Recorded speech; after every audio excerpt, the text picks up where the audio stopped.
तर आपण लोचा बनवण्यासाठी तर 2 वाटी चण्याची डाळ, 1 वाटी उडीद डाळ आणि 1 वाटी पोहे. आपण ह्या तिन्ही वस्तू 8 तास भिजत घालायच्या आहेत. त्यानंतर आपण नंतर अशा प्रकारे वाटलं की त्यात 2 चमचे दही टाकून परत 8 तास आपल्याला हे झाकून ठेवायचे बॅटर. आपल्याला आता इथं लोचा बनवायला सुरुवात करायची. त्यासाठी आपण काय करणार आहोत, थोडं बॅटर घेणार आहोत वेगळं करून. त्यामध्ये आपण चवीनुसार मीठ टाकणार आहोत,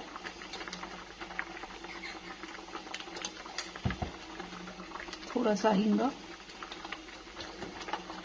हिरवी मिरची, अद्रक लसूणची पेस्ट, थोडासा सोडा आणि पाणी.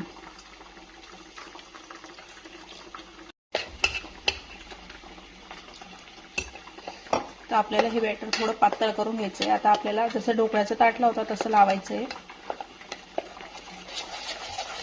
आपल्याला अशा प्रकारचं बॅटर पाहिजे. यासाठी मला 1.5 ग्लास पाणी लागले, जेवढं बॅटर मी घेतो त्यासाठी.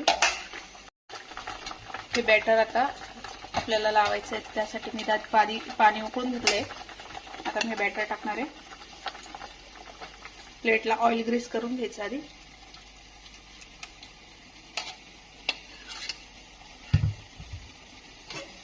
आणि 10 मिनिटासाठी हे झाकून ठेवायचं आहे.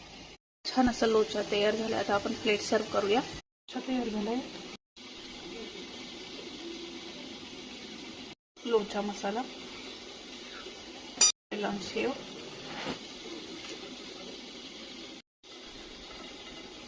ग्रीन चटणी. हा व्हिडिओ तुम्हाला कसा वाटला मला नक्कीच कमेंट करून सांगा. धन्यवाद.